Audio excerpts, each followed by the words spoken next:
Hola, ¿qué tal? ¿Cómo están? Soy Pedro Antonio Estrada Durán y en esta oportunidad estoy a cargo del curso de farmacología. Hoy voy a explicarles la clase número 4 del sistema nervioso autónomo. Para poder comprender la farmacología del sistema nervioso autónomo vamos a tener que recordar algunos conceptos esenciales que ya hemos aprendido de anatomía del sistema nervioso autónomo y fisiología del sistema nervioso autónomo para que nos ayuden a entender fácilmente la familia farmacológica del sistema nervioso autónomo, la familia de fármacos colinérgicos y la familia de fármacos adrenérgicos. Entonces, como ustedes recuerdan, el sistema nervioso autónomo también es llamado sistema nervioso vegetativo y es la parte del sistema nervioso central y periférico que se encarga de la regulación de las funciones involuntarias del organismo, del mantenimiento de la homeostasis interna y de la respuesta de adaptación en las variaciones del medio externo e interno. Por lo tanto, ayuda a controlar, entre otras funciones, la presión arterial, la motilidad y secreciones digestivas, la emisión urinaria, la sudoración y la temperatura corporal. Algunas de estas funciones están controladas totalmente por el sistema nervioso autónomo, mientras que otras lo están parcialmente. El sistema nervioso autónomo es un sistema tónicamente activo que mantiene a los tejidos y órganos efectores en un estado de función intermedia. Una de sus principales características es la rapidez y la intensidad con la que pueden cambiar las funciones viscerales. Por ejemplo, en cuestión de 3 a 5 segundos pueden duplicar la frecuencia cardíaca y en 10 y 15 segundos la presión arterial. Vamos a empezar hablando de la anatomía del sistema nervioso autónomo y como nosotros sabemos, la anatomía del sistema nervioso autónomo se divide en dos: sistema nervioso autónomo central y el sistema nervioso autónomo periférico. Vamos a empezar a hablar del sistema nervioso autónomo central. No existe un centro bien definido, puramente central del sistema nervioso autónomo. La integración de las actividades del sistema nervioso autónomo ocurre a todos los niveles del eje cerebroespinal y las actividades eferentes pueden ser iniciadas a partir de centros localizados en la médula, en el tronco encefálico y en el hipotálamo. La corteza cerebral es el nivel más alto de integración somática y del sistema nervioso autónomo. El sistema nervioso autónomo habitualmente regula las funciones de los órganos mediante reflejos viscerales inconscientes y que en ocasiones se produce como respuesta a cambios en actividades somáticas motoras y sensoriales. Aunque la mayoría de las funciones reguladas por el sistema nervioso autónomo se encuentran fuera del control consciente, las emociones y los estímulos somatosensoriales lo pueden influenciar profundamente. En el sistema nervioso central, las regiones reguladoras sensoriales y autonómicas responden a menudo al mismo tipo de estímulo, somático o visceral, de forma que un mismo estímulo es capaz de desencadenar respuestas autonómicas, antinociceptivas y de comportamiento. Entonces, el principal centro organizativo del sistema nervioso autónomo es el hipotálamo, y controlando todas las funciones vitales e integrando los sistemas autónomo y neuroendocrinos, ¿no? El sistema nervioso simpático, ¿no?, está constituido por el núcleo, está controlado el sistema nervioso simpático por el núcleo posterolateral. Un estímulo de esta zona genera una descarga masiva del sistema nervioso simpático. Las funciones del sistema nervioso parasimpático están controladas por núcleos del hipotálamo medial y el anterior. Entonces, y a nivel del tronco encefálico y amígdalas cerebrales están localizados los centros de organización y respuesta aguda del sistema nervioso autónomo. Integran los ajustes hemodinámicos momentáneos y mantienen la automaticidad de la ventilación. Entonces, la integración de los impulsos aferentes y eferentes a este nivel que permiten la actividad tónica que caracteriza el sistema nervioso autónomo. Por ejemplo, el control de la resistencia vascular periférica y por tanto la tensión arterial. Esa actividad tónica basal mantiene a los órganos en un estado de activación intermedio, lo que permite aumentar o disminuir la actividad de un determinado momento. El núcleo del tracto solitario localizado en la médula va a ser el principal centro de llegada de la información procedente de los quimiorreceptores y de los barroreceptores a través de nervios como el glosofaringeo y el vago.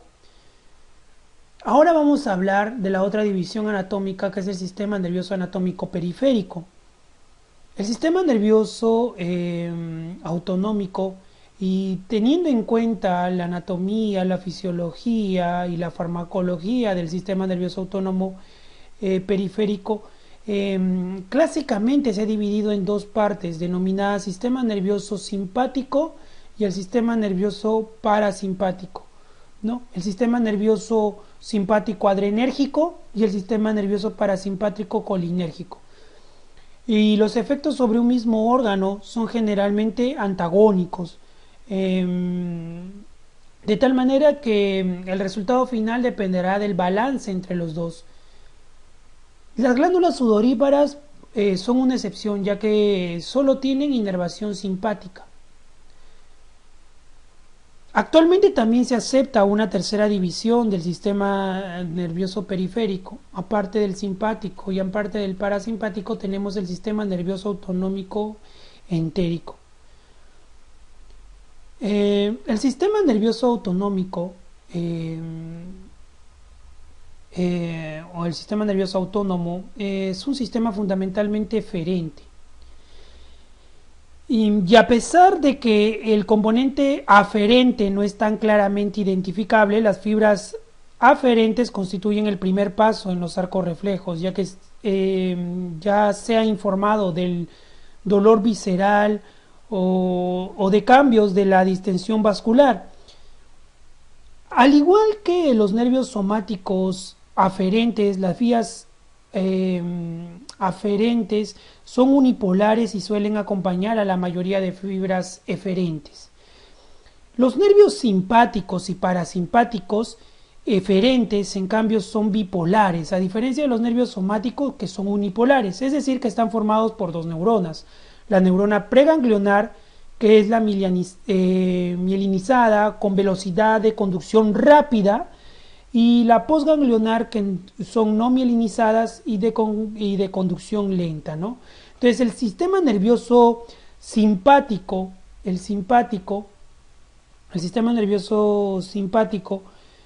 la fibra preganglionar es corta y la sinapsis con la neurona postganglionar ocurre en los ganglios autonómicos localizados a nivel paravertebral bilateral.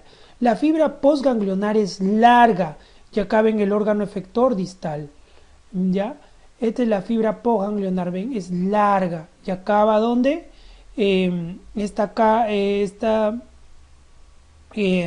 Acaba en el órgano efector distal, ¿cierto? Y mientras que en tanto el sistema nervioso simpático, la fibra preganglionar es larga, ¿ya? Y la sinapsis ocurre dentro de un ganglio autonómico localizado a nivel distal o bien en la misma pared del órgano efector, y siendo la fibra postganglionar corta. Entonces, esto es importante de recordar. Ahora vamos a pasar de lleno a explicar lo que es el sistema nervioso simpático. El sistema de los nervios, la parte de la anatomía. Entonces, los nervios simpáticos tienen en la médula espinal entre los segmentos T1 y L2, y desde aquí los dirigen a la cadena simpática paravertebral y finalmente a los tejidos y órganos periféricos.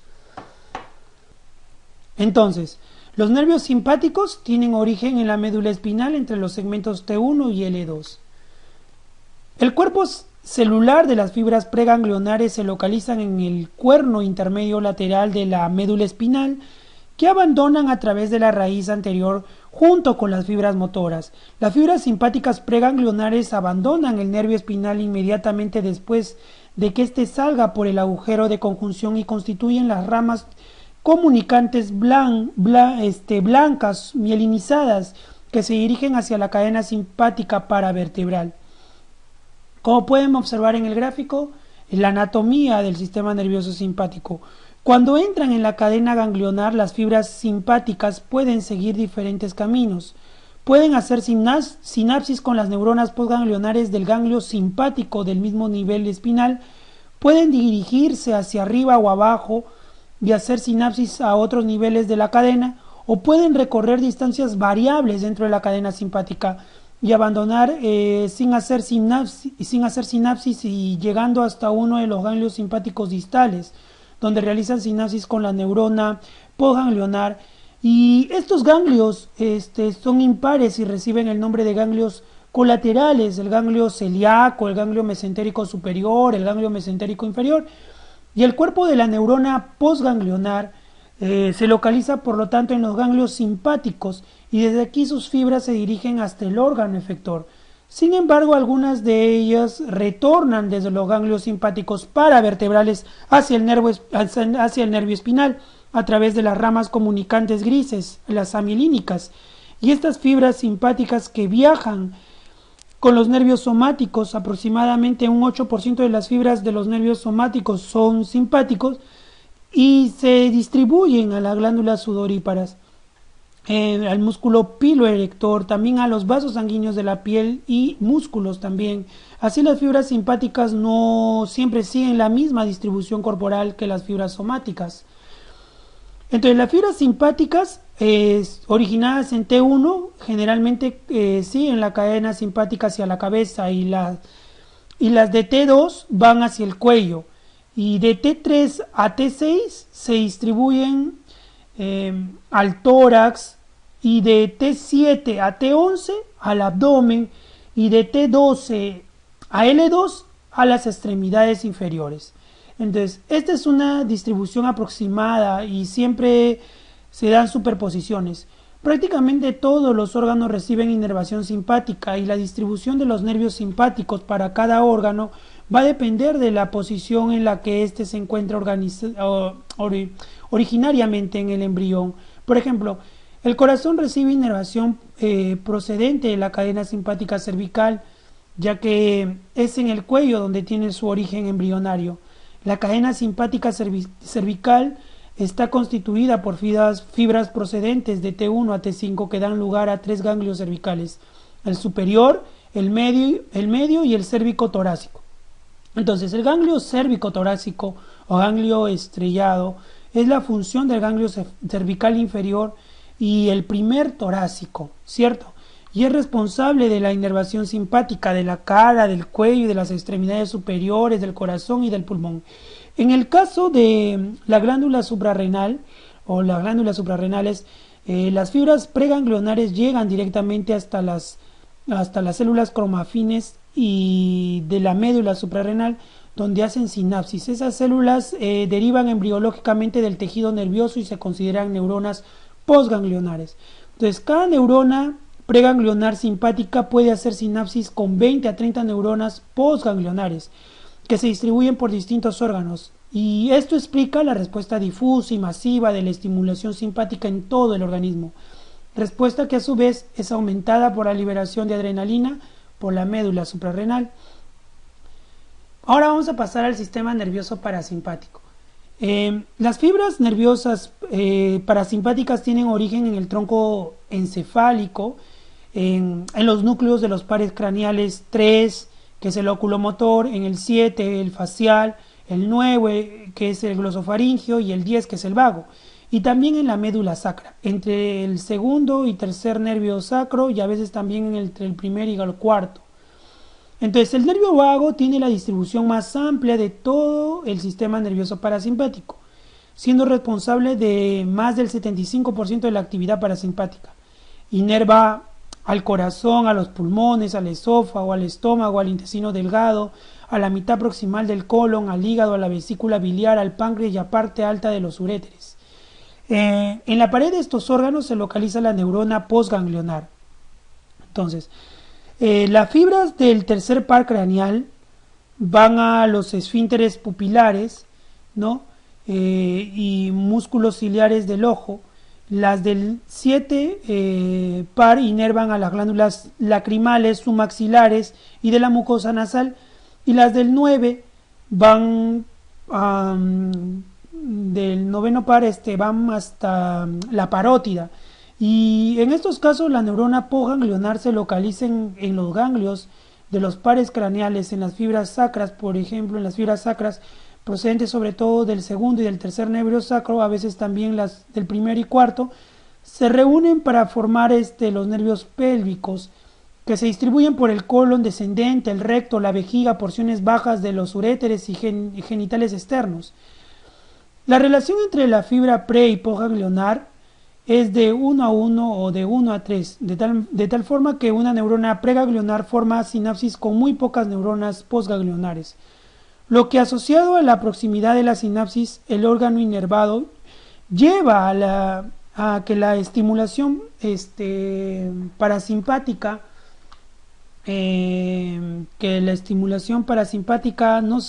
sea más localizada, al contrario de lo que sucede con el sistema nervioso simpático.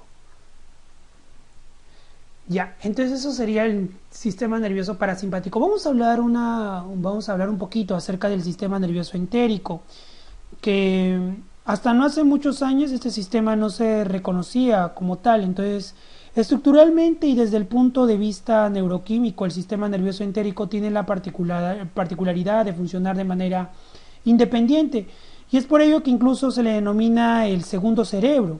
En él encontramos más neuronas que en la propia médula espinal, y el sistema nervioso entérico lo constituyen el plexo mientérico, el plexo de Auerbach, el plexo submucoso, que a su vez se divide en tres plexos separados, que es el plexo de la capa submucosa interna, el plexo de Meissner, justo por debajo de la muscularis mucosae, ¿no? El plexo de la capa submucosa externa, que es el plexo de Henle, directamente adyacente a la capa muscular circular, y el plexo intermedio que se encuentra entre estos dos.